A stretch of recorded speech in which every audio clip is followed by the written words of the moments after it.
नमस्कार, आप देख रहे हैं देशवा न्यूज। आपके साथ मैं हूं राजनंदिनी। विधानसभा उपचुनाव होने वाला है 4 सीटों पर और इनमें से एक सबसे ज्यादा हॉट सीट है, वो है बेलागंज।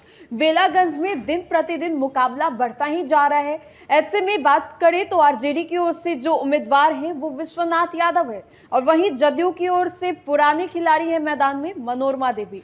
अब आरजेडी की ओर से और जो बेलागंज जो क्षेत्र है वो कहीं ना कहीं मुसलमानों और यादवों का गढ़ बताया जाता है और ऐसे में जिस तरीके से आरजेडी का शुरुआत से ही एम वाइज समीकरण रहा है, अब उसको लेकर उन्होंने वहां पर एक यादव कैंडिडेट को उतारा है। अब ऐसे में मनोरमा देवी भी यादव ही कैंडिडेट है जदयू की ओर से, तो कह सकते हैं यहां पर जदयू और आरजेडी दोनों ने ही मास्टर कार्ड खेला है। लेकिन देखिए मुकाबला बढ़ते हुए इसलिए जा रहा है क्योंकि यहां से जो उम्मीदवार है दोनों ही यादव हैं और ये जो क्षेत्र है बेलागंज ये मुसलमानों और यादवों का गढ़ है।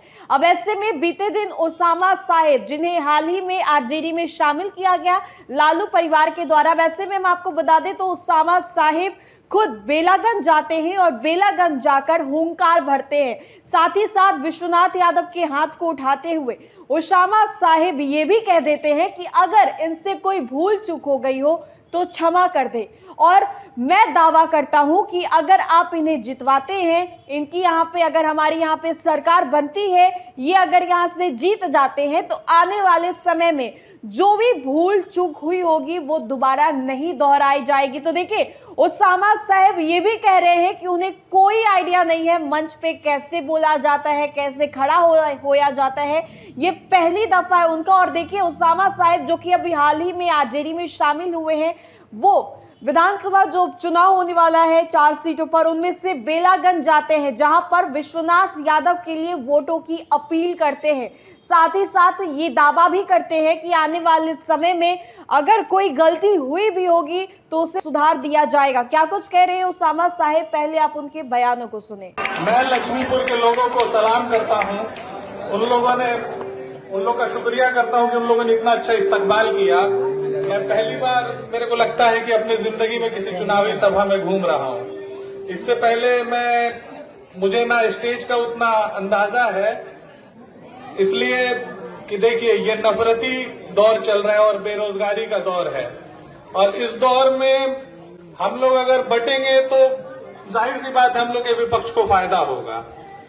और अगर इनसे कोई मुझे लगता है कि अगर भूल चूक हुई हो तो आप कोशिश कीजिए कि आप उनको माफ कर दीजिए, उसकी गारंटी मैं लेता हूं कि अगर आप इनको। और आप लोग से हम दरख्वास्त करते हैं कि हमारे विश्वनाथ भाई को आप लोग चुनाव में मदद करें और जो थोड़ा बहुत खामी रह गया है या इनसे रह गया है वो हम वादा करते हैं कि पूरा करेंगे।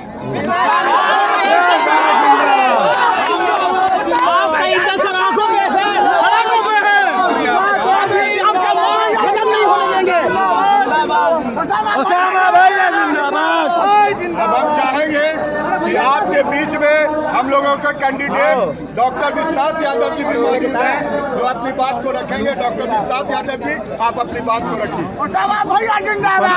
तो आपने सुना ओसामा साहेब बड़ा दावा कर रहे। तेजस्वी यादव के अवतार में ओसामा साहेब दिखाई दे रहे। तेजस्वी यादव के कहीं ना कहीं छोटे भाई ने बोला जाता है और जिस तरीके से ओसामा साहेब आरजेडी में शामिल होते ही फिर पुराने अंदाज में दिखाई दे रहे हैं। तेजस्वी यादव के बोली बोल रहे हैं, ये दावा कर रहे हैं कि इनसे कोई भूल चूक हो गई हो तो इन्हें क्षमा कर दे, आने वाले समय में ऐसी कोई गलती नहीं दोहराई जाएगी। तो देखिए मुकाबला बेहद दिलचस्प है और ऐसे में चुनाव की जो तारीख है वो एक एक दिन करके बेहद करीब आती जा रही है। तो अब देखना ये होगा कि जो 4 सीटों पर उपचुनाव होने वाले हैं, जिनमें से 3 सीटें ऑलरेडी महागठबंधन के खाते में थी, इंडिया अलायंस के खाते में थी और एक जो इमामगंज की सीट थी वो जीतन राम मांझी यानी कि एनडीए के खाते में थी। क्या फिर से ये जो सीट है 3 और 1 का जो आंकड़ा है वो वैसे ही रहेगा? बहरहाल आप क्या सोचते हैं हमें कमेंट सेक्शन में जरूर बताएं। फिलहाल के लिए इस अपडेट्स में इतना ही, हम दोबारा जुड़ेंगे। धन्यवाद। भारतीय जनता पार्टी का सदस्य बनने के लिए 8800002024 पर मिस्ड कॉल करें। निवेदक भारतीय जनता पार्टी बिहार।